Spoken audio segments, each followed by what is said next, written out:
Sweep, le podcast sur la culture hip-hop.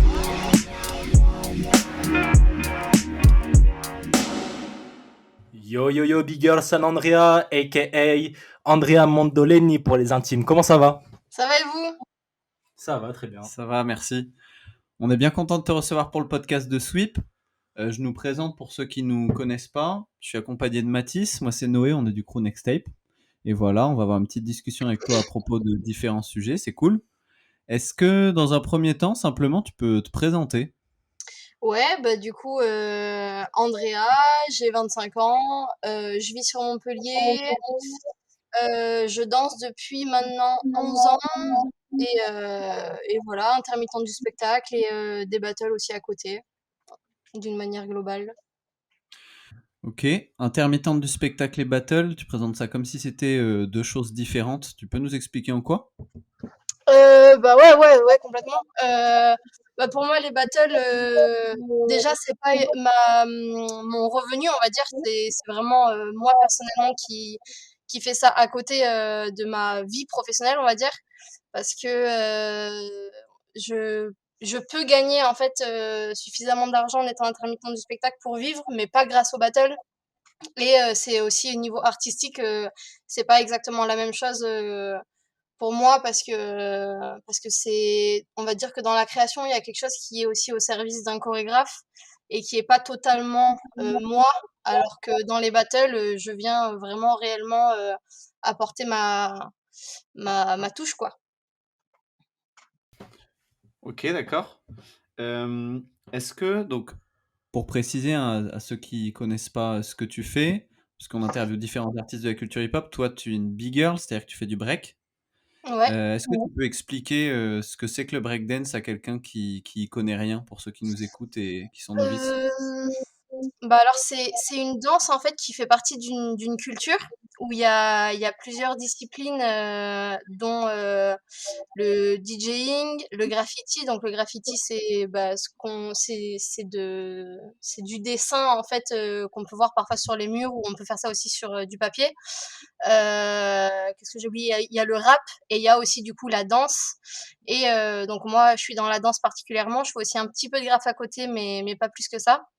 Et, euh, et dans la danse, il y a aussi plusieurs disciplines, dont le lock, le pop, la house qui est arrivée plus tard. Bon, moi, du coup, je suis dans le break et on va dire que c'est quelque chose qui est plus au sol que les autres danses qui sont surtout debout. Et du coup, on peut y voir des choses un peu plus techniques, on va dire. Il y a un gros travail de jambes et de pas subtils et peut-être de mouvements en rotation aussi qu'on peut peut-être pas voir dans les autres danses. Ça marche. Merci bien pour cette belle définition qu'est-ce que le breakdance. C'est cool. Est-ce que tu pourrais nous faire un petit récap sur ton parcours et comment t'en es arrivé à être la big girl que tu es aujourd'hui? Ouais. Du coup, j'ai commencé, j'avais 12-13 ans. C'est mon frère en fait qui dansait sur la terrasse chez moi avec des potes. Il a 2 ans de plus que moi en fait, donc on était quand même assez proches. Et un jour en fait, il a décidé de faire un spectacle avec justement sa bande de potes. Et c'est en voyant ce spectacle que vraiment j'ai eu envie de mettre à danser, donc je l'ai suivi dans le délire.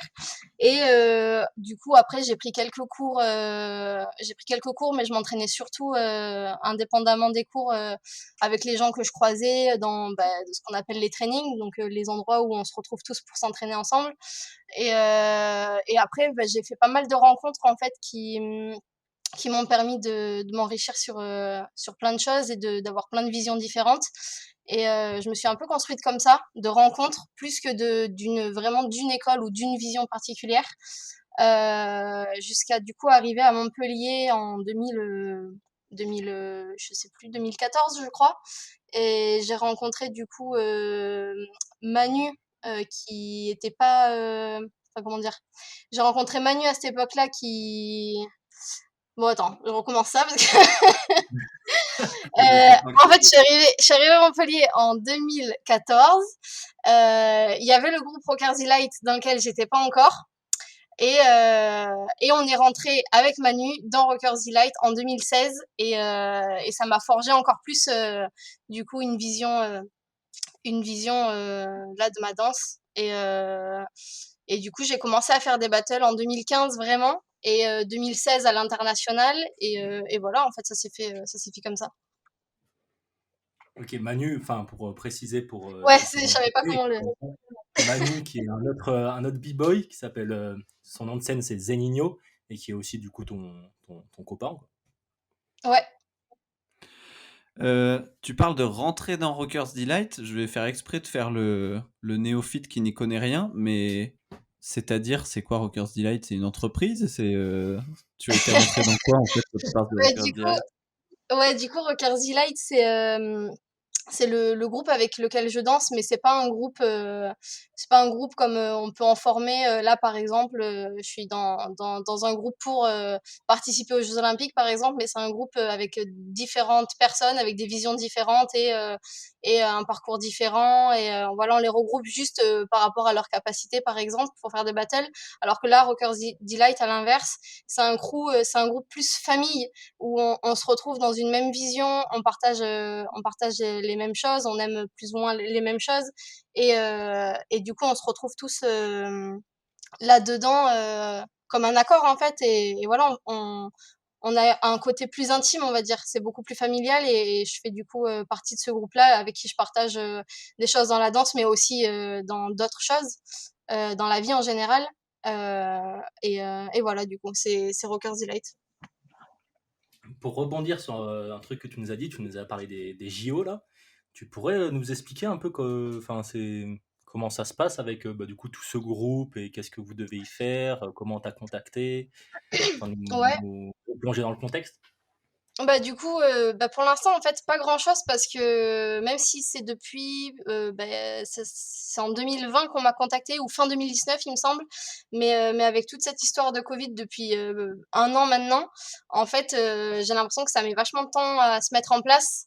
J'ai pas non plus énormément d'infos sur comment ça va se passer et cetera. Je sais juste que là, du coup, ils ont quand même, regroupé, heu, certaines personnes, bah, pour former une équipe de France, en fait.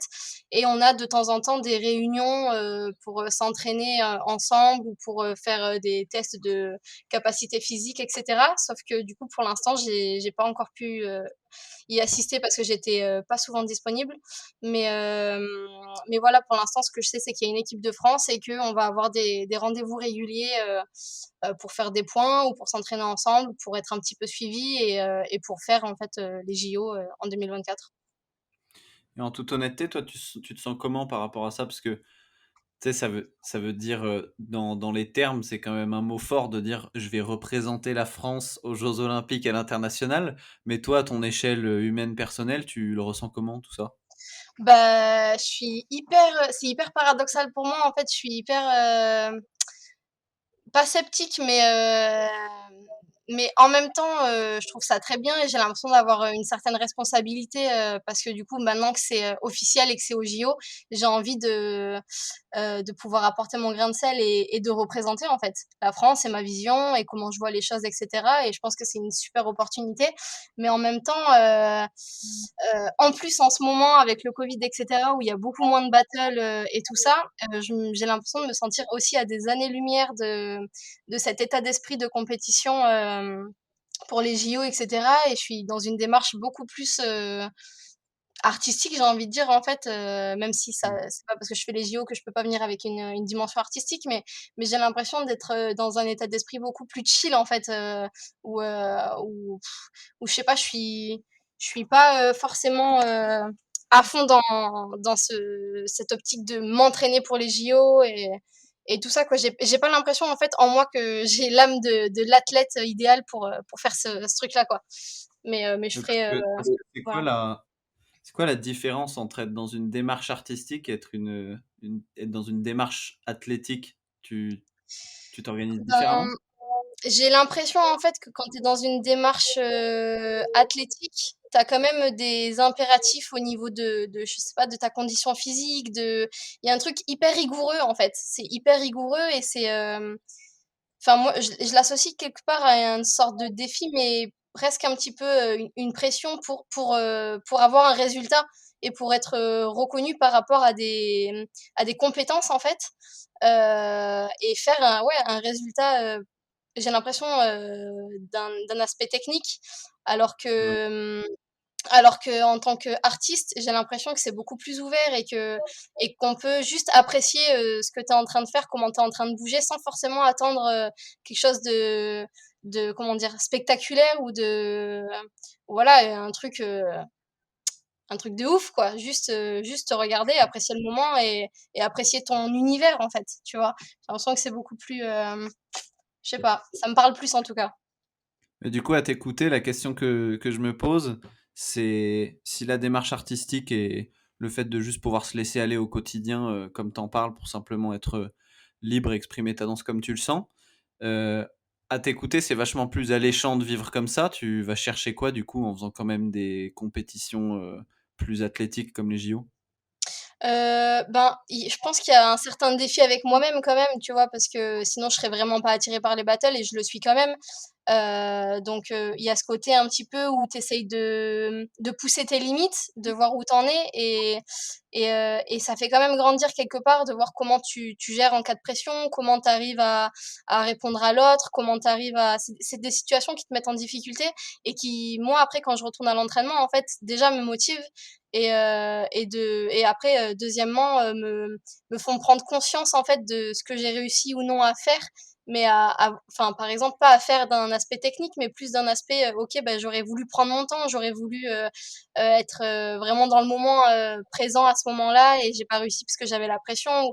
Et c'est des choses où quand je reviens à l'entraînement, du coup, je sais où étaient mes faiblesses en fait. Et du coup, donc ça, c'est quelque chose qui me plaît, mais c'est aussi Mhm. l'échange qu'il y a dans le battle en fait.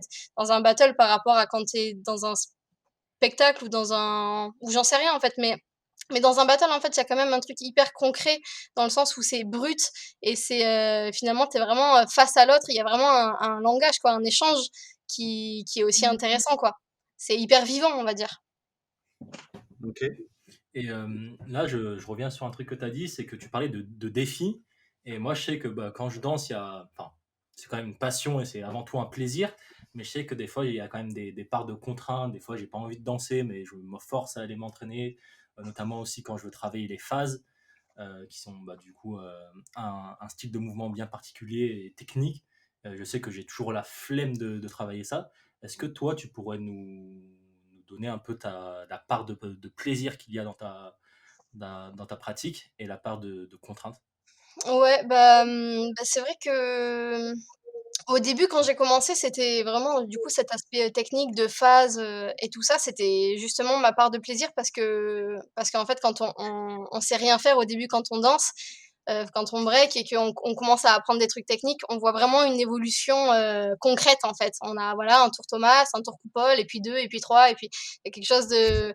il y a un plaisir en fait à voir son évolution dans la technique. Et puis au plus le temps passe, au plus je trouve mon plaisir dans la recherche de nouvelles sensations et de façons de bouger que je connaissais pas, où il y a vraiment un truc où, euh, où je sais pas, j'essaye de découvrir ouais, en fait, c'est une histoire de sensations. J'essaye de découvrir des sensations et de danser avec ce qui m'inspire. Et j'ai l'impression de beaucoup plus m'exprimer en faisant ça qu'en faisant de la technique. Et aujourd'hui, j'ai beaucoup de mal à aller m'entraîner et faire que de la technique parce que c'est dans un aspect technique et ça me parle beaucoup moins aujourd'hui que de rechercher des sensations et, euh, et ouais, et le côté artistique, la recherche, comment je pourrais aller chercher d'autres chemins, d'autres mouvements, comprendre comment fonctionne mon corps, etc. quoi. C'est marrant que tu utilises le mot technique parce que souvent, pour la technique, on a en tête des choses impressionnantes, genre des saltos, genre tourner sur la tête. Mais on en parlait la dernière fois, tu me disais que tu prenais des cours de contemporain où on te transmet des techniques contemporaines. Ouais. Donc quelque part, tu travailles des choses où tu t'exprimes, tu as l'impression de t'exprimer plus et tu dis que tu fais moins de techniques, mais ça reste quand même des techniques que tu Oui, travailles. C'est carrément. nouvelle, non? Ouais, ça reste de la technique, mais alors je saurais pas comment expliquer ça, mais c'est des sensations vraiment différentes entre travailler vraiment de la technique pure en break et aller chercher des techniques, par exemple contemporaines, où en fait c'est des techniques qui me font juste être plus consciente de mes mouvements et de mon corps en fait, tu vois. C'est une question de qualité plus que de performance. Même si ça a un aspect technique, c'est quelque chose qui va me permettre justement de rentrer plus clairement dans la sensation, tu vois. Genre par rapport je sais pas, à des élans que tu vas avoir en footwork, à des formes, comment tu te sers de ton centre, de comment tu te places, d'utiliser tes mains, tes bras, plein de choses en fait que ça rejoint quand même la sensation, même si c'est un aspect technique. Du coup, pour revenir aux contraintes et au plaisir, si tu fais un bilan, tu as l'impression que plus le temps passe, plus tu avances dans la danse, moins tu as de souffrance et de moments négatifs dans la danse et plus ça va vers du plaisir, ou c'est juste que les endroits de contrainte, ils se déplacent à d'autres endroits? Bah, j'ai l'impression, après ouais, non, je dirais pas que je prends plus de plaisir, aujourd'hui dans la danse, parce qu'au début, justement la technique et tout ça, c'était ce qui me faisait kiffer. Donc j'avais les plaisirs à d'autres endroits.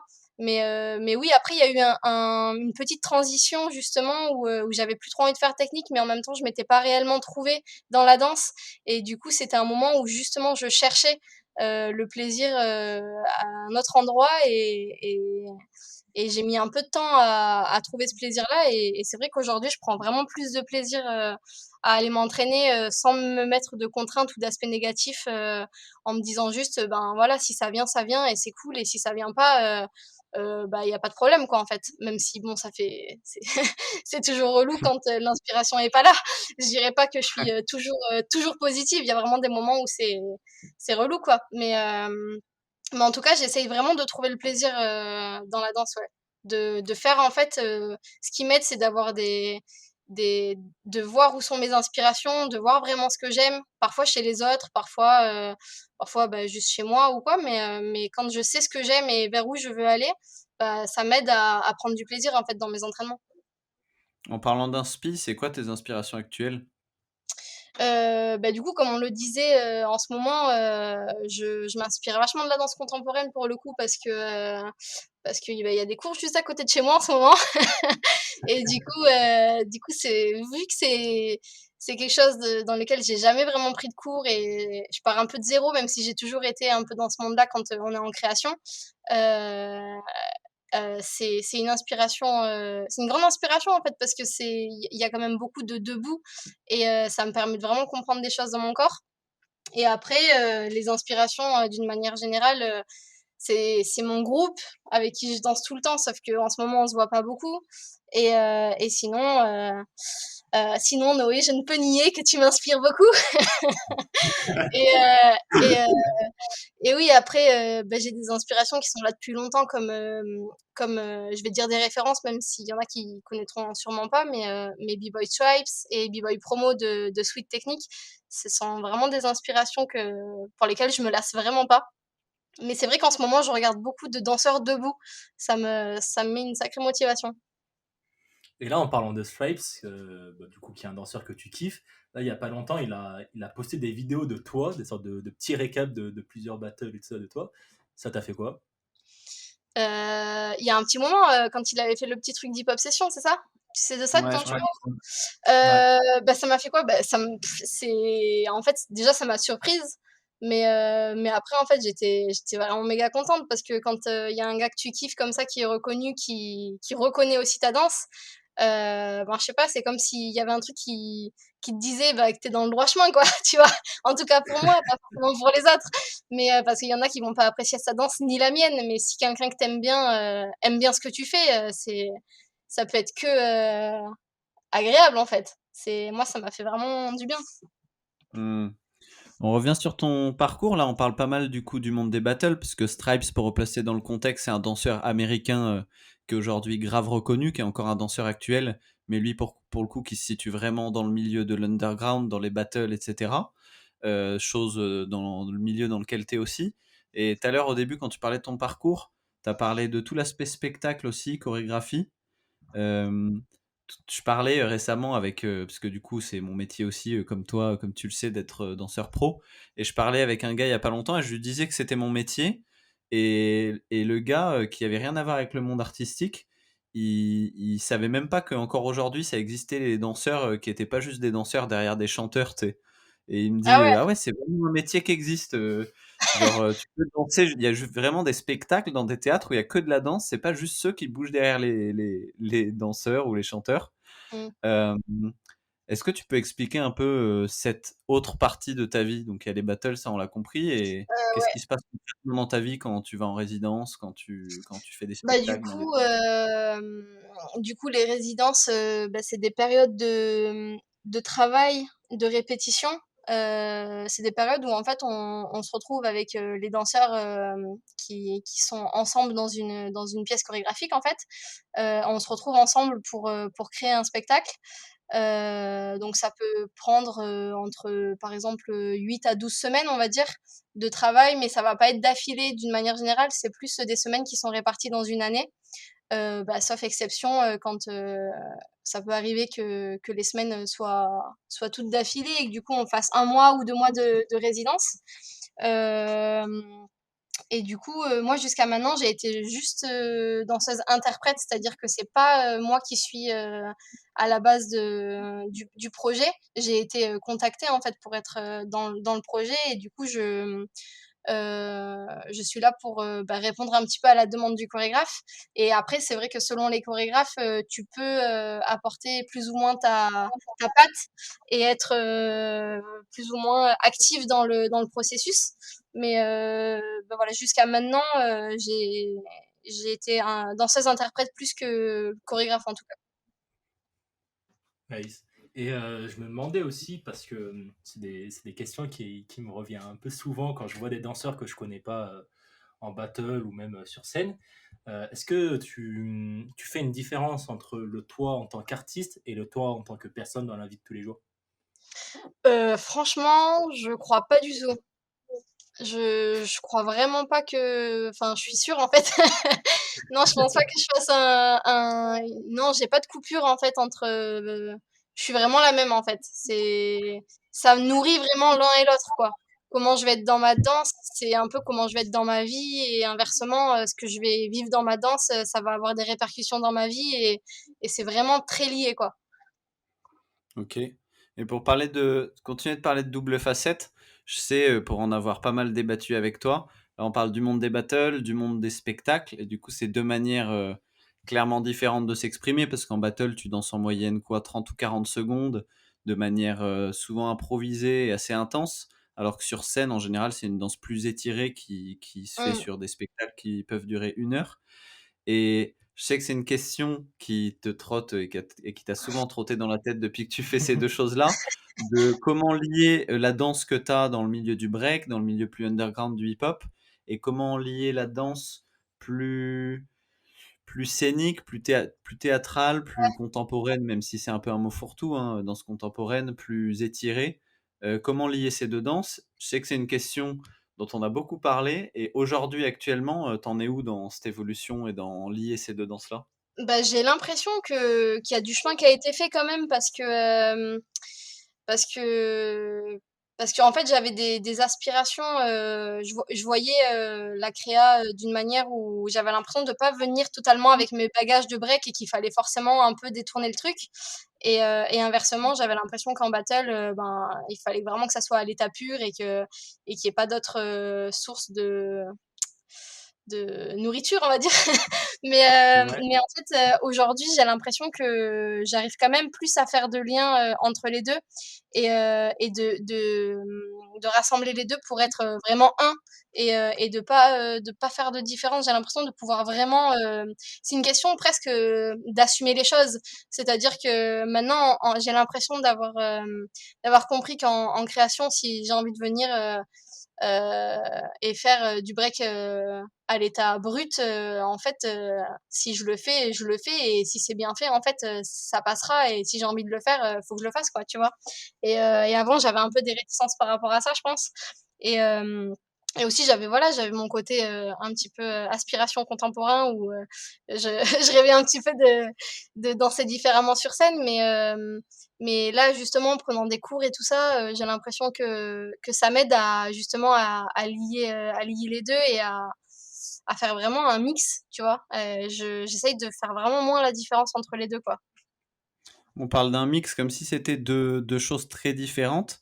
T'arriverais à pointer, toi, les différences qu'il y a entre ces deux manières de danser? Parce que moi, je te connais bien en tant que danseuse, et quand je te vois danser, même moi, pour te connaître très bien, j'ai pas l'impression de voir deux mondes clairement différents quand je te vois danser, tu vois. T'arriverais, toi, à pointer vraiment ce qui différencie ces deux mondes? Qu'est-ce qui fait que tu passes de l'un à l'autre? Hem, mais je pense qu'à la base, c'est une histoire de sensation intérieure, en fait. C'est une histoire de sensibilité où j'ai l'impression de pas ressentir exactement la même chose quand je break ou ou quand je bouge, sans avoir, heu, ces codes en break ou quand je bouge, on va dire, peut-être plus libérément, debout ou que je fais des mouvements, ouais, qui n'ont rien à voir avec le break. C'est une sensibilité moi, j'ai l'impression que c'est une sensibilité différente, mais je pense que, voilà, comme je le disais tout à l'heure, je vais de moins en moins le dire parce que j'arrive de plus en plus à lier les 2. Je saurais pas comment expliquer après, c'est tout simplement de base pas la même danse, en fait, tu vois? C'est comme si je te disais, bah, de la salsa avec, du break. On voit qu'il y a une différence entre les 2, même si après ça reste du mouvement et on peut toujours lier les choses et cetera, tu vois? Mais à la base, c'est quand même 2 danses différentes qui viennent pas de la ça a pas la même source, c'est pas la même origine, donc c'est pas les mêmes, sensations, en fait. Et juste pour revenir sur le fait que tu te sois intéressé au contemporain, c'est quoi qui t'intéresse particulièrement dans le contemporain, plus que dans les autres genres? En fait, je sais pas si je peux mettre vraiment des mots dessus, mais c'est juste, je sais que quand j'en vois, en fait, j'y suis sensible, tout simplement. J'aime voir les gens bouger, de cette manière et après on parle du contemporain, mais de la danse hip-hop en général debout, que ça soit de la house ou justement, le le hip-hop, je suis quand même très sensible à ça donc ouais, en fait, c'est juste en voyant, je sens que c'est quelque chose qui me plaît et que j'ai envie d'y accéder, en fait. Ça marche. On va changer un peu de thématique et je me demandais parce que le hip-hop, c'est quand même un milieu qui est quand même bien très masculin. Et toi, bah, du coup, tu es une femme au milieu de tous ces hommes. Et je me demandais si ta famille, elle avait, quel regard ta famille avait par rapport au fait que toi, tu fasses du break. Alors ma famille, ça a jamais été un problème par rapport à ça, je crois qu'on n'a même jamais parlé du fait que c'était, un milieu masculin dans ma famille. Heu, je pense que ma mère, en fait, déjà avant que je commence avec mon frère, elle savait pas forcément ce que c'était, donc quand elle nous a vus commencer et cetera et qu'on était tous les 2, elle s'est même pas posé la question de: «Ah oui, c'est un milieu masculin ou pas?» mais heu, mais non, ils ont toujours été très supporters, ils ont toujours été, là, en fait, ils ont jamais trouvé, quelque chose à redire par rapport au fait que ça soit, un univers assez masculin. Au contraire, je pense elle pouvait être peut-être fière ou j'en sais rien, ça l'a pas dérangée en tout cas. Ouais, puis en plus, si on fait un état un peu de où en est le break actuellement, je pense qu'on va tomber d'accord pour dire que, autant ça a été quand même très masculin à une période où dans les premières générations des premiers crews, d'Actuelle Force, t'avais de rares big girls, donc danseuses de break comme, Karima ou d'autres. Autant actuellement, on n'a jamais été autant dans une période où les femmes s'expriment dans le break, non? Ouais, c'est clair. Enfin, aujourd'hui, il y a eu un moment où je trouvais que c'était presque trop, dans le sens où on faisait que des battles, catégorie big girl, partout en fait et j'étais appelée du coup que pour faire des battles big girl et ça en devenait dommage parce que même si on voulait mettre la big girl, la femme en avant, ben, du coup, en fait, on la voyait que en catégorie big girl et pas face forcément à des adversaires qui sont peut-être plus redoutables ou juste face à des garçons sans faire de différence et sans se dire ok bah c'est une fille et il va falloir qu'elle fasse le poids face au garçon. Non, bah c'est une fille, elle est face à un garçon et venez on oublie ça 5 minutes et on la prend à sa juste valeur de ben artistiquement qu'est-ce que ces deux personnes vont proposer en fait. Et du coup il y a un moment même si c'était bien parce que ça pouvait mettre en lumière certaines filles, je trouvais que c'était trop en fait. Mmh. Pour en revenir par exemple au JO, enfin ça va se passer comme ça va être les filles contre les filles et les garçons contre les garçons, tu penses? Et du coup, Bah ouais, ça te dérange? je pense qu'il y aura pas le choix là pour le coup. C'est vu que c'est totalement considéré comme un sport au JO, ça fonctionne comme ça dans le sport. Ils font des catégories filles garçons parce que par rapport justement aux capacités physiques, c'est que voilà, c'est quand même un fait constaté que d'une manière générale, on n'est pas fait pareil les garçons et les filles. Donc dans le sport, ils prennent ça en compte et donc ils vont faire des catégories. Et c'est aussi cet aspect-là que moi j'aime moins dans le côté sportif en fait. Par rapport au côté artistique, comme vous me l'avez demandé au début, la différence, c'est que dans le côté artistique, on va peut-être même pas se poser la question du genre. C'est tu viens et en fait, on a tous des choses à exprimer et on s'exprime. Il n'y a pas besoin de faire des choses plus fortes que l'autre en fait. D'accord. Et du coup, tu penses que même si vous n'avez pas du tout la même capacité physique, par ton travail d'écriture, par, je sais pas, tu peux avoir aussi d'autres points forts. Je sais pas, je sais que les filles, en général, elles sont plus souples que les garçons, et que par rapport à tous ces points forts que peuvent aussi avoir les filles, tu peux largement battre des garçons en battle. Oui, non, mais complètement. Même au-delà de la souplesse, c'est comme tu as dit dans l'écriture, dans l'écoute de la musique, dans le flow que tu vas y mettre, dans ta personnalité, dans tes recherches, dans plein de trucs en fait. Il y a un milliard de subtilités en fait à aller chercher euh, qui peuvent très bien se répondre en fait entre garçons et filles, qui ne sont pas propres aux garçons ou propres à la fille, mais que c'est un langage commun juste d'être humain qui a des sensibilités et qui s'exprime en fait. Du coup, si on suit un peu la théorie et historiquement comment les femmes sont arrivées dans le milieu du break et comment ça se développe, là, il y a encore un petit peu un écart dans qui gagne les grosses compétitions, peut-être parce que justement, les femmes ont peut-être une place à prendre encore plus que maintenant, ce qu'elles sont déjà en train de faire. Mais si on suit un peu cette théorie, dans l'idée, dans 5-10 ans, on fera même plus de différence dans les grandes compétitions entre qui les gagne, tu penses? Ben, je pense pas, parce que même si elles prennent de la place, dans les grandes compétitions, à l'heure actuelle, il y a quand même des catégories, en fait. Par exemple, je parle d'Outbreak ou heu, je sais pas quel autre Red événement, Bull? mais même Red Bull, tu vois? Qui sont vraiment des grosses Ouais. compétitions.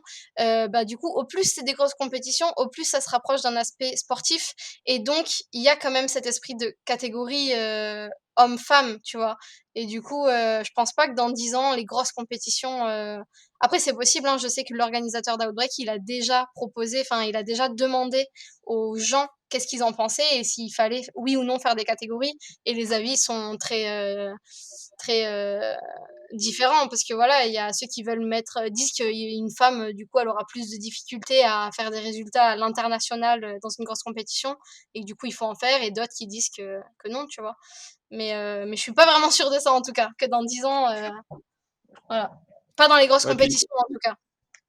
d'accord, parce que vu l'écart qui est en train de se réduire, je trouve, entre les niveaux des b-boys et des b-girls, quand on prend dans les deux catégories les plus hauts niveaux, moi j'ai l'impression que l'écart il va juste de plus en plus se réduire et qu'au bout d'un moment, peut-être que la question se posera plus, quoi, parce que manifestement, dans le niveau artistique des deux genres, on fera plus de différence parce que l'écart sera complètement nul, quoi. Oui, non, mais c'est vrai, ouais. Ouais, c'est vrai. Après, c'est possible, hein. C'est possible parce que, ouais, comme tu as dit, c'est vrai qu'il y a quand même une montée en puissance des femmes aujourd'hui, quoi. Donc, je je sais pas, à voir. T'as as parlé du flow tout à l'heure.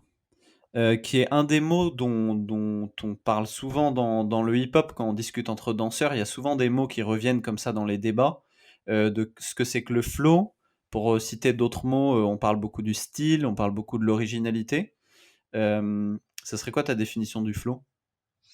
Hem, ouais, c'est compliqué, mais c'est une façon de bouger pour moi, le flow. C'est une façon de bouger qui arrive à me faire vibrer, en fait. Quand quelqu'un a du flow, pour moi, c'est quand il y a quelqu'un qui a une façon de bouger où il met vraiment en avant sa personnalité et qui est vraiment, singulier, quoi. Quand quelqu'un a du flow, il a du style, en fait. C'est un petit peu la même chose, sauf que c'est pas juste du style, c'est un peu plus profond, on va dire. Et toi, tu trouves que tu as du flow ou pas? Franchement, je saurais pas trop répondre à cette question. Est-ce que vous trouvez que j'ai du flow? Franchement, Mais, t'étais pas sur ce podcast si t'avais pas de flow. non, mais voilà, c'est un peu la caractéristique de chaque danseur. C'est un peu comment chaque danseur bouge, en fait, le flow. Le flow de chacun. Chacun a son propre flow, en fait. Et c'est ça qui est cool. Donc ça veut dire que tout le monde a du flow selon toi. Tous les danseurs ont du flow. Non, parce que pas tout le monde cherche à, pas tout le monde cherche dans cette direction, en fait. Il y en a qui vont presque même pas danser. Et donc, si tu danses pas, déjà, pour moi, tu peux pas vraiment avoir de flow. Ça fait partie de la danse, tu vois. Il y en a qui, dans le break, qui sont beaucoup plus attirés par le mouvement et ouais, bah, comme on le disait, tu vois, des aspects techniques ou même il y en a qui vont danser, mais après, il faut savoir danser, tu vois. Il y en a qui vont danser, mais qui vont pas avoir ces flows-là, je sais pas. Mais pas tout le monde a du flow. Mais en tout cas, ceux qui sont en général sensibles à la danse et qui sont dans cette recherche-là, en tout cas, en général, ils ont du flow, quoi. J'ai l'impression qu'on s'emmêle un peu les pinceaux dans ce que c'est que danser, ce que c'est que le style et le flow. Parce que tu parles de danseurs mais qui ne dansent pas. À partir de quand on danse en fait? Euh, Franchement, c'est dur comme question, Prends ton temps, mais hein, quand on a le mais temps. en fait, pour moi, tu danses à partir du moment où tu pas dans une exécution, tu vois? Genre, tu danses à partir du moment où tu ressens le moment et la musique et que tu te laisses, porter par le truc et tu apportes un peu pour parler, là, comme ça me vient, c'est que tu poses un peu tes tripes sur le truc, quoi, tu vois? C'est genre, tu danses avec profondeur, quoi, tu vois? Et alors que quand je dis des danseurs qui dansent pas, c'est que c'est qu'il y a certaines personnes, donc il y a des b-boys, vu qu'on dit quand même on est des danseurs, on va l'appeler comme un danseur, mais ça va plus être des techniciens, tu vois, des gens qui font du mouvement et qui exécutent dans une optique de perfection du mouvement, mais pas dans une optique de danser, en fait. Je sais pas si Donc, je suis... donc il y a l'idée finalement de la différence, ce serait que le technicien, c'est quelqu'un qui, peu importe le contexte, que ce soit la musique, que ce soit le temps qu'il fait, que ce soit les gens avec qui il est, le technicien, ça serait celui qui fera toujours le passage de la même manière, alors que la personne qui est dans la danse, qui pose plus ses tripes, comme tu dis, ce serait quelqu'un qui accepte de se faire déplacer à plein de petits endroits dans sa danse, en Ouais, fonction de comment il se sent au moment où il danse. Ça ouais, serait ça? ouais, ça serait ça, ouais. Et toi, t'arrives tous les jours à danser? Non, bah non. Non, non, franchement, il y a des jours où juste tu le sens pas, en fait. Tu le sens que tu en train de faire des automatismes, tu vois? Il y a des jours où tu sens que tu pas cette vibe-là, que tu arrives pas à ressentir, la musique ou juste ton corps, tu vois? T'es pas dans un moment où tu y arrives et du coup, t'es dans je sens que il y a des moments où je sens que j'exécute clairement, tu vois? Et du coup, dans ces moments-là, justement, pour reparler du côté où tu essayes d'avoir le positif, c'est que j'en profite justement pour me poser et juste essayer de trouver des chemins ou des directions, des choses justement avec un aspect technique. Et j'utilise ça en fait, parce que je sens que la spontanéité est pas là. Tu parles beaucoup de ressentir, d'être dans une bonne vibes pour danser et tout ça. Et quand tu crées, quand tu es en entraînement, est-ce que tu as besoin d'un contexte particulier pour être plus performant dans ta Euh, prestation? Bah, en fait, j'ai pas besoin d'un contexte particulier, je vais m'adapter au contexte, en fait. C'est-à-dire que je vais pas forcément danser pareil selon si je suis seule, selon si je suis avec, des gens de mon groupe, selon si je suis à une jam. Donc une jam, c'est comme des battles, mais ça a un côté un peu plus familial où c'est plus pour le plaisir et c'est pas forcément dans un esprit de compétition, c'est tu là et il y a des cercles où les gens rentrent et dansent en fait chacun leur tour et du coup si je me retrouve dans un cercle ou si je me retrouve à danser toute seule chez moi par exemple, et ben ça va pas être le même contexte, mais je vais m'adapter à ce contexte-là en fait. Je vais essayer d'être à l'écoute de ce que j'ai envie parce que c'est clair que si je suis avec grave de gens et qu'il y a il y a de la bonne musique et qu'on est tous dans une ambiance assez chaleureuse, je vais pas me poser au milieu du cercle et essayer de chercher des chemins, quoi, tu vois. Je vais laisser parler le flow. Je vais essayer de me laisser aller et de juste kiffer de danser et pas réfléchir, alors que quand je suis seule et que le contexte fait qu'il y a pas cette ambiance-là, je vais adapter mon entraînement, je vais aller vers d'autres directions, en fait. Ça t'arrive souvent de danser seul? Bah, depuis 1 an, oui. D'habitude, non. Ça faisait, depuis que je suis à Montpellier, je me suis quasiment jamais entraînée seule, donc ça fait 5 ans que j'habite à Montpellier. Même 6 ans, et en 6 ans, j'ai toujours été, dans les spots de training, en fait, dans les endroits où tout le monde s'entraîne, donc je me suis rarement entraînée seule, et là, depuis 1 an, un peu plus d'1 an avec le covid, je m'entraîne surtout chez moi, donc déjà l'espace est beaucoup plus réduit, et du coup, bah, ça a eu quand même pas mal de choses positives, parce que du coup, tu es plus intérieure et tu recherches des trucs presque plus personnels, en fait. Tu te laisses plus aller dans des choses où tu serais peut-être pas allé s'il y avait tout le temps du monde autour, en fait. Donc tu prends plus ton temps, et moi, je sais que ça m'a servi. Donc ça veut dire que cette longue période là de Covid pendant laquelle tu as plus dansé seul, c'est que tu vis des moments de danse seul chez toi où tu penses pas forcément au rendu que tu feras ensuite sous les yeux d'autres personnes? Ouais, Tu fais ça vraiment que pour toi? ouais, complètement. Après, pas tous Donc les jours, hein, mais en tout cas, la plupart du temps, là, en ayant été chez moi, c'est ce côté-là qui m'a vraiment plu, en fait. Faire les choses pour moi. et tu penses que ça peut durer sur le temps? Imagine demain, tu te retrouves, toute seule sur une île déserte, tu sais pas pourquoi, tu te réveilles sur une île déserte toute seule, tu as de la nourriture, hein, tu es bien, tu vois? Mais tu as même du son si tu veux, mais par contre, tu sais que jusqu'à la fin de ta vie, tu es toute seule sur cette île. Est-ce que tu crois que tu continues de danser? Eh bah, franchement, je pense pas, et j'ai changé d'avis, récemment, parce que du coup, je viens d'en faire l'expérience, et en fait, premier confinement, j'étais vraiment, en mode, «Tain, c'est trop bien et tout, j'ai trop d'inspi, je danse que pour moi, c'est trop cool, j'ai envie que ça dure toute la vie», tu vois? Et en fait, là, vu que ça fait quand même 1 an que ça dure, et ben, j'ai vraiment perdu, ce goût de l'entraînement toute seule, tu vois? Enfin, je l'ai de temps en temps, mais beaucoup moins qu'au début, et c'est pour ça d'ailleurs que je vais chercher des inspi dans le contemporain et essayer d'aller prendre 2-3 cours à droite à gauche, et cetera, parce qu'il y a vraiment cette vibe qui me manque, et au début, ça fait du bien quand tu le fais pendant 5 ans, et que du coup, tu te poses chez toi et que tu danses pour toi, c'est cool, mais c'est un équilibre, en fait. Tout est équilibre, j'ai l'impression, parce que là, que ça fait 1 an que je danse toute seule, j'ai trop besoin d'avoir des gens autour de moi qui m'inspirent, qui me nourrissent, et d'avoir une vibe vraiment, qui fait que voilà, on partage quelque chose, en fait, parce que sinon il y a pas de sens, Mmh. quoi. Parce que je peux danser chez moi, c'est cool pour moi, mais au bout d'un moment, si tu as personne à qui le partager et le montrer, il y a plus de sens, en fait.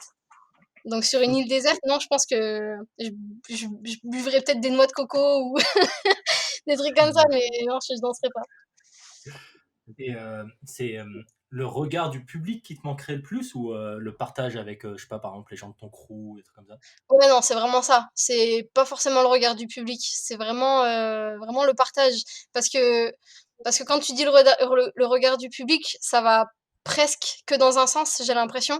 Alors Mmh. qu'avec mon crew ou d'autres danseurs ou des gens voilà, qui sont dans le milieu et qui ont une lecture, en tout cas, du truc, bah, il y a quelque chose qui va dans les 2 sens. Ça me nourrit autant que je les nourris, et c'est hyper intéressant, en fait. Ça confronte des visions, et ça te permet surtout de changer de point de vue, en fait. C'est ça qui me manque quand je suis seule. C'est que même si je sais, ce que j'aime, au bout d'un moment, tu peux te perdre, et tu manques de quelque chose qui te fait te changer de place, tu vois? Donc ouais, c'est surtout ça. Et est-ce que tu penses que si tu te retrouves sur une île déserte avec ton crew, tu vas continuer quand même à danser? J'imagine que pendant un certain moment, vous allez toujours danser et tout ça, mais est-ce que le fait que, par exemple, il y ait plus de battle et qu'il y ait plus de gens, en fait, qui vous regardent, qui contemplent ce que vous faites, ça va pas, bah, entraîner à ce que vous arrêtiez de danser? Enfin, toi, Ben, je suis pas sûre, du coup. Si on est plusieurs, franchement, je suis pas sûre que ça entraîne ce truc-là, parce que sinon ça voudrait dire qu'on danse vraiment que pour les battles, et que pour, je sais pas si c'est de la gloire, ou la réussite, mais ça voudrait dire qu'on n'apprécie pas le fait d'échanger ensemble, juste de la danse, tu vois? C'est comme si on arrêtait de parler un petit peu, tu vois? Alors du coup, Hmm. non, je pense même que ça pourrait avoir un aspect positif là si on était dans la même situation, qu'il y ait plus de battle, mais que tout le monde puisse se voir, faire des événements juste pour le kiff, etc. Ben, je pense que ça aurait au moins le point positif qu'on continue d'échanger, mais sans la pression ou l'attente d'un résultat, et on irait dans d'autres directions intéressantes, je pense. Moi, je me suis jamais posé la question, mais je pense que ça serait cool. En parlant de la gloire, même si on va pas en parler pendant des heures parce qu'on a bien compris que la passion et l'expression c'est plus au centre quand même de tes réflexions que gagner les plus gros battles. Est-ce qu'on peut quand même faire un petit récap des gros battles que tu as gagnés et que tu nous fasses un récapitulatif de ce que toi tu représentes au sein de la communauté break? Bah, du coup, ça a commencé vraiment, si je pars du début, quand en 2015 j'ai repris, enfin je me suis mise au battle. J'ai gagné Big Girl France. Après, donc ça c'était vraiment juste national. Et après j'ai commencé les battles internationaux où le premier c'était en Suisse en fait. J'ai remporté un battle qui s'appelle Au-delà des préjugés en Suisse. C'était en catégorie Big Girl du coup. Donc c'était mon premier gros battle international. Euh, et après, les gros titres qu'il y a eu, c'est Outbreak en 2019, qui est un battle en Slovaquie international. Pareil, c'est à chaque fois que là, tous les battles que je vais dire, c'est la plupart du temps des battles en catégorie Big Girl du coup. En Euh, catégorie Big Girl et toute seule en solo du coup? ouais, en solo aussi, ouais. Et D'accord. après, bah, du coup, le Red Bull BC One, j'ai pas gagné, mais j'ai fait une finale en 2018. Pareil, c'était en Suisse. Et Donc pour les gens, est-ce que tu peux préciser pour ceux qui connaissent pas du tout l'équivalent de ces compétitions, ce que ça pourrait être en équivalence de titre, quoi. de quoi? C'est quoi ta question? Si tu peux préciser, par exemple, ça représente quoi en termes de titres, si on comparait ça à un truc sportif, être finaliste du Red Bull International, qu'est-ce que ça représente? Bah, je pense que c'est un genre de championnat du monde quand même, parce qu'il y a quand même, Ouais. il y a quand même toutes les danseuses de tous les pays quasiment, quoi. Ça va du Brésil enfin, je sais pas, à la Pologne, à l'Inde, enfin, on est vraiment, c'est un championnat du monde en fait. Ok. Et du coup, ça c'est le dernier titre que tu as gagné, le Red Bull Non, après, International. il y a eu Hip Hop Session, mais c'était en catégorie Bonnie and Clyde pour le coup. Donc Bonnie and Clyde, c'est un gars, une fille. Et c'était Hip Hop Session en 2020, donc juste avant le Covid. Et pour revenir sur les battles qu'on parlait tout à l'heure, battle B-Boy et battle Big Girl qui sont vraiment euh, à part, quoi. Le Body and Clay, est-ce que tu penses que ça pourrait être un bel entre-deux pour confronter hommes et femmes? Ouais, franchement, ça peut être un bon entre-deux, mais le truc, c'est que du coup, la plupart du temps, ce qui se passe, c'est que la fille répond à la fille et le garçon répond au garçon. Et du coup, il y a quand même ce truc de point par point. Ok, ben, quelle fille a gagné entre les deux et quel garçon a gagné entre les deux, tu vois. Donc après, c'est vrai que enfin, tu peux aussi choisir de répondre aux garçons, et moi je pense que c'est ce que je peux m'amuser à faire, mais d'un point de vue du jury, j'ai l'impression qu'ils calculent un peu le truc comme ça quand même. Ok, de ce côté-là elle est meilleure et de ce côté-là c'est le gars qui est meilleur, enfin tu vois. Donc c'est un bon entre-deux, mais ça a ses limites quoi. Ouais, ça c'est limite. Et quand tu as commencé à gagner tous ces battles, du coup, il y a une certaine reconnaissance quand même, parce que on a beau dire qu'on danse aussi pour l'expression, finalement, il y a quand même un moment donné où tu es connu de pas beaucoup de personnes et d'un coup, t'es connu de beaucoup plus de personnes de la communauté. T'as l'impression que ça a eu un impact, toi, sur ta pratique, sur qui t'es, sur comment tu t'entraînes? Euh, Bah du coup forcément déjà je peux pas dire que ça m'a pas fait plaisir, tu vois. Mais surtout dans le sens où quand tu commences, tu des aspirations et en fait, c'est pas que tu idolâtres, mais tu respectes énormément certaines personnes pour leur danse. Et du coup, quand tu sais que tu as le respect, que tu gagnes le respect de certaines de ces personnes, il y a quand même un truc où tu es hyper content, et du coup, ouais, ça en fait, je sais pas comment dire, mais ça te remplit, quoi, tu vois. Après, t'as envie de continuer et puis ouais, t'as envie de continuer, de pousser le truc et de le partager, tu vois. Donc ouais, après c'était quoi? Tu m'as dit quoi du coup? Je me suis perdue. Bah, la question, c'était si le fait de savoir que tu es Ah, suivi si ça par avait plus de impacté. monde, si ça impacte ensuite, l'honnêteté que tu peux avoir dans ta démarche, la manière que tu vas avoir de t'entraîner? Mmh, franchement, franchement non, moi ça m'a pas impacté parce que je suis vraiment pas attirée par ce truc-là, même si c'est comme je t'ai dit, c'est quand même, grave, gratifiant, tu vois? Mais non, ça m'a pas impacté. C'est juste qu'il y a eu, des moments où je me rendais compte que je pouvais, changer ma façon de m'entraîner, même parfois quand justement ça me créait de grosses contraintes, quand il s'agissait par exemple de faire le Red Bull ou des grosses compétitions où j'avais l'impression de devoir quand même quelque part répondre un minimum à des critères et m'entraîner d'une certaine manière, tu vois. J'essayais au plus possible de faire ce que j'aimais et de rester moi-même et je pense que j'ai quand même réussi globalement, mais il y avait quand même un truc où parfois je me poussais dans des entraînements où je l'aurais pas fait si j'avais pas l'attente d'un résultat dans une grosse compétition, tu vois. Mais après, Mmh. dans ma démarche quand même d'honnêteté et d'authenticité, je pense que ça va, tu vois. Mmh. Mais du coup, si tu recherches pas spécialement la gloire quand tu danses, bah, du coup, quand tu crées, quand tu danses, tu recherches quoi? L'esthétique, la beauté, enfin quelque Ouais, chose ouais, d'autre? carrément. Ouais, bah, déjà, ce que je recherche, c'est j'essaye de me faire kiffer dans un premier temps, tu vois? Parce que même si on est content quand on fait kiffer les autres, j'ai envie de kiffer ce que je fais, tu vois? J'ai envie que quand je vois certaines personnes danser, l'effet que ça me fait, ben, j'ai envie déjà de le ressentir pour moi parce que je sais pas, c'est ce qui me fait du bien, en fait. Je me sens exister grâce à ça quelque part, tu vois? Donc je sais pas, ça me fait du bien, donc je recherche à être en adéquation avec ce que j'aime, à je recherche la comme tu as dit, l'esthétique quand même, la forme, une façon de bouger qui me représente, qui m'est propre et qui me parle, quoi. C'est difficile de poser des mots dessus, mais j'espère que vous voyez ce que je veux dire. Ouais, je crois qu'on comprend. La danse, à l'heure actuelle, du coup, c'est quand même ton moyen d'expression principal, je pense qu'on peut le dire et c'est aussi ton revenu principal parce que tu en vis. Hem, Si tu arrêtes la danse, tu as des plans? Si j'arrête la danse, je n'ai pas de plan.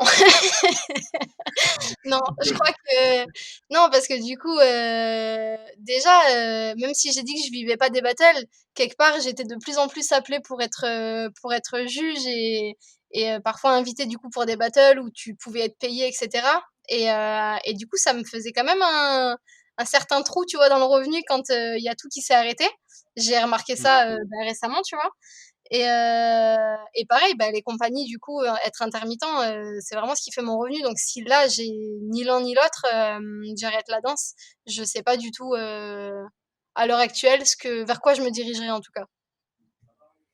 Et là, actuel, on est quand même dans bah, dans la crise sanitaire, un contexte assez particulier, et bah, où la culture et le spectacle vivant, il est pratiquement mort. Comment on peut faire pour atteindre le peuple dans ce genre de situation?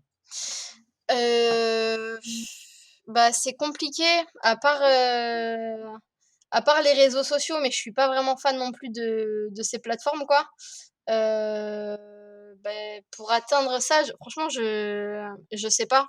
Je sais pas parce que je suis pas forcément pour non plus faire des spectacles, en live, même si en fait ça peut faire du bien à certaines personnes et ça donne, accès quand même à des spectacles, à la culture et cetera et presque même parfois ça donne plus accès que quand, il y a vraiment les spectacles vivants parce qu'il y a plein de personnes qui vont pas se déplacer pour le spectacle vivant et que là, que ce soit derrière leur écran, bah, il se trouve qu'ils vont regarder, tu vois? Ou ils vont tomber dessus donc il y a quand même du positif mais ouais, ce serait la façon, en fait, les lives ou les réseaux de quand même le partager, mais en tout cas pour celui qui pratique, pour le danseur, pour l'artiste, je trouve que c'est vraiment pas quelque chose qui est agréable parce que ça enlève vraiment du vivant dans ce qu'on fait, en fait.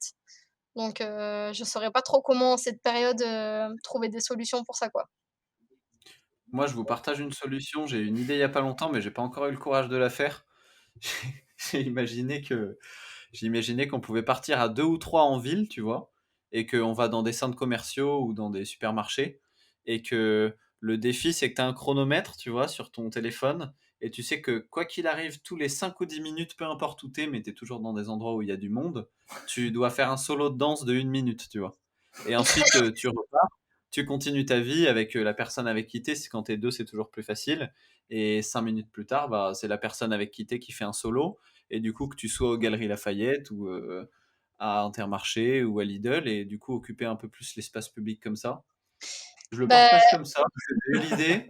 franchement, c'est cool, mais je crois que je suis même pas sûre qu'on puisse en fait, parce que à partir du moment où tu commences à danser, ça fait un regroupement et je suis pas sûre que ça soit autorisé. Et je pense que en 2-2, tu vas avoir quelqu'un qui se ramène pour t'empêcher de le faire, je pense. Après, si tu fais un Sinon, petit le solo street d'une food serait minute, autorisé, tu vois. Oui, si tu oui, fais oui, un oui. truc en 1 minute, c'est clair. 1 minute, c'est toujours ça, tu vois. Mais est-ce que tu arrives vraiment à donner quelque chose aux gens en 1 minute? Ouais, peut-être, c'est vrai. Ah, c'est une bonne question. Je sais pas si c'est une idée que j'ai eue. Pour l'instant, j'ai la pression de le faire, mais quand je trouverai un partenaire pour le faire, je pense que j'essaierai. Peut-être on essaiera, Andrea. Ça va. Euh, Tu te vois comment dans 10 ans? Je me vois comment dans 10 ans? Ben, bizarrement, ça fait plusieurs fois que je me dis, même si c'est pour rigoler, je pense que peut-être que je le pense au fond de moi, mais je pense que je serai loin du milieu des battles. C'est un pressentiment que j'ai. Peut-être que je me trompe, mais j'ai l'impression que je serai loin du milieu des battles, parce que même si j'ai dit que c'était quelque chose qui me plaisait dans le sens où il y a quand même un défi avec soi-même, etc., j'ai l'impression que je serai loin de ça à ce moment-là, que ce sera plus quelque chose qui sera important pour moi, tu vois, et que j'aurai d'autres motivations à ce moment-là. Et par contre, je pense que je serai toujours sensible à l'artistique, au spectacle et au fait de s'exprimer avec la danse, je pense. Mais après, je peux pas t'en dire plus. Et t'as déjà pensé au métier de chorégraphe ou pas?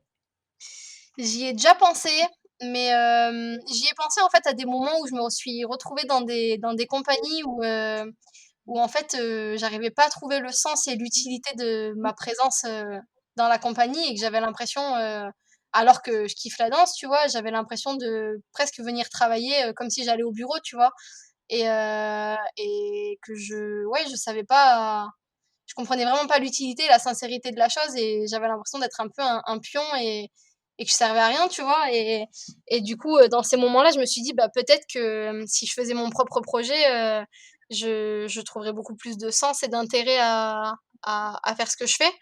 Euh, mais je me sentais pas prête à ce moment-là quand même de me lancer dans tout ce truc de chorégraphe, parce que bah, je m'étais jamais projetée comme ça. Et là, à l'heure actuelle, il se trouve que je suis dans des compagnies qui me parlent beaucoup plus, dans lesquelles je me retrouve énormément, et du coup, je pense beaucoup moins à ça, parce qu'on prend quand même une part très active. Bah, je peux dire le nom d'ailleurs, c'est dans la compagnie Ayagma, pour la pièce Dividus, où on est très actif dedans, on apporte tous quelque chose, tu vois, et du coup, je pense moins à être chorégraphe en ce moment, mais peut-être que c'est quelque chose qui s'envisagera avec le temps, en fait. Et là, la compagnie avec qui tu fais Dividus, est-ce que tu dirais que c'est la compagnie où tu as pris le plus de plaisir pour le moment en tant que danseur-interprète, quoi? Ouais, je pense, ouais, carrément. On a une part de liberté qui est grande, et je pense que c'est le côté très humain de la chose qui rend le truc très agréable aussi, tu vois. On est 7 danseurs, et il y a vraiment une dimension humaine qui s'est créée, et du coup ça se rapporte à ce que je disais au début, mais c'est que du coup je lie encore plus le côté artistique, mon côté artiste, et moi dans la vie, tu vois, c'est vraiment lié entre la danse et la vie, quoi. Hmm. Andrea, on arrive vers la fin de l'interview. On a toujours un petit rituel quand on enchaîne les podcasts. On a demandé à la dernière personne avec qui on a fait l'interview, qui s'appelle Mélina. J'imagine que tu vois qui c'est. Ouais. Elle savait qu'on te recevait juste après. On lui a demandé de te définir en 3 mots. Et je te donne les mots qu'elle a donnés. Tu réagiras comme tu veux. Les mots qu'elle a donnés, c'est architecture. Elle a, donné- Elle a aussi donné le mot anguleuse. Anguleuse. Waouh. Anguleuse dans le sens d'une danse faite d'angles, tu vois, et de Ouais. fermeture, elle disait. Et ensuite, elle savait pas trop quoi dire pour le dernier mot, mais vu qu'elle est fan de toi, elle a dit le mot fan. Et, Ok. elle a eu le droit de te poser une question qu'on va te poser là pour elle. Et sa question, c'est qu'est-ce que tes yeux font quand tu danses? Qu'est-ce que fait ton regard quand tu danses? Très bonne question. Je pense que je pense que mon regard peut vraiment, en fait, c'est comme si parfois je pouvais me regarder de l'extérieur, c'est-à-dire que ça rejoint un peu ce qu'elle dit avec le côté architecture. C'est que je vois un peu ma danse comme parfois tu sais du dessin ou comme si tu allais faire ouais c'est une genre de peinture avec mes jambes, mes bras, c'est comme si c'était un peu des pinceaux et je dessine des trucs au sol, tu vois. Et du coup, je pense que mon regard il est vachement dirigé d'une manière extérieure sur les formes que je peux créer avec mon corps ou les traces que je peux laisser et du coup je pense que mon regard il est orienté vers mes jambes, mes bras ou vers le sol en fait et et ouais d'une manière générale je dirais ça. Après je suis peut-être pas hyper confiante encore de mon regard mais euh, mais ouais je pense que ce serait ça que je lui répondrais. Et du coup, tu recherches pas trop, juste avec ton regard, à avoir des échanges avec l'autre danseur ou le public? Ah là je parlais vraiment quand je danse toute seule après hein. Ah d'accord, ok. Très bien, très Mais bien. oui, je parlais dans une sorte de recherche, mais après, si je suis en spectacle ou quoi, non, c'est sûr que je vais pas avoir le même regard. Mm. Euh, bah, quand je suis en battle, je regarde l'adversaire, ça c'est sûr. Ou alors les gens qui sont avec moi dans l'équipe, mais sinon, en spectacle, par exemple, je vais plus chercher le regard des autres autour de moi, plus que d'avoir le regard sur moi. Mm. Ok. Après, je recherche Là, vraiment pas le regard du public, par contre. J'ai l'impression. Ok. ok. Et du coup, notre petite question, le regard que tu as quand tu es toute seule, t'essayes un peu des fois de le mettre en battle ou en créa? Euh, En battle, c'est l'endroit où c'est le plus compliqué. Parce que justement, comme on disait, on a 30 ou 40 secondes pour danser. Et j'ai l'impression que je suis pas arrivée encore à un stade où j'ai le temps de me poser et faire comme si j'étais à la maison et prendre le temps d'observer les formes enfin, ce que je crée en fait sur le moment. Et je suis plus dans une précipitation, pas tout le temps hein, évidemment, mais la plupart du temps, il y a quand même cette petite adrénaline qui fait que je pense moins je suis consciente de mon regard, mais en spectacle, je pense que ça peut m'arriver de vraiment prendre le temps, justement, vu que c'est quelque chose qui dure 1 heure, de vraiment conscientiser le truc et de, et de le faire ouais, en spectacle plus Mm. qu'en battle. De plus l'installer, ouais. Ouais, voilà. Le, le prochain danseur qu'on reçoit pour le podcast, c'est un danseur de break aussi, c'est Arthur, que tu connais, Hein, d'Aix-en-Provence. Est-ce que tu peux le définir en 3 mots? ouais, euh, je dirais l'eau, je L'eau, dirais c'est-à-dire l'eau, La enfin, substance? genre, hein? tu Ah, parles de mais l'élément? ouais, je parle de l'élément. Mais après, si, il faut dire un truc plus, Non, tu fais ce que Tu tu veux. dis tout ce que tu veux, Andrea. ok. Ouais, Ok. je dirais de l'eau.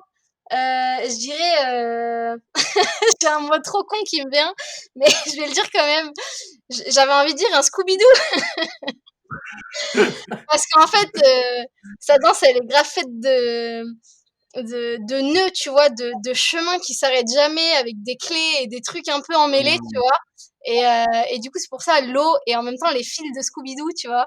Et le dernier, je dirais. Euh, Qu'est-ce que je dirais pour le dernier? Euh, Bah, je bug comme Mélina, du coup. Euh, Tu je peux sais en pas. donner que 2, ça nous va, Ouais, hein. mais j'ai envie de dire généreux, mais je sais pas pourquoi. C'est plus un ressenti de En fait, c'est même pas par rapport à sa danse. Je pense que c'est par rapport à l'humain, en fait, tu vois. Genre, j'ai Mm. envie de dire que c'est quelqu'un de généreux. Donc, je dirais l'eau, des fils de Scooby-Doo et généreux. Et si tu devais lui poser une question, Si je devais qu'on lui pourra poser une lui question, poser. Ouais. euh,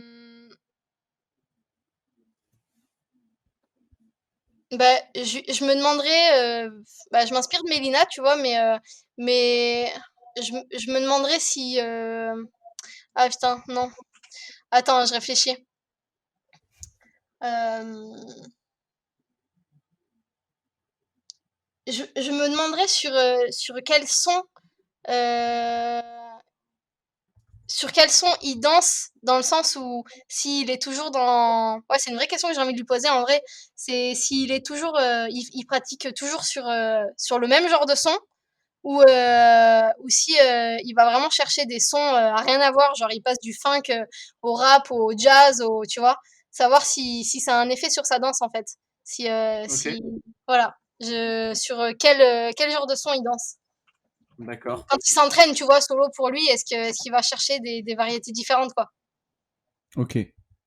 Pour ceux qui ont écouté toute la discussion et qui ont envie de voir un petit peu ce que tu fais, où est-ce qu'on peut trouver des choses que tu fais en termes de danse sur Internet? Bah déjà sur YouTube, il y a la plupart de mes battles. Si on tape San Andrea ou même Rockers Delight, du coup, si il y a des battles en groupe, je pense qu'il y en a normalement. Et après, D'accord. sinon, bah, sur Instagram, c'est andrea.mondoloni.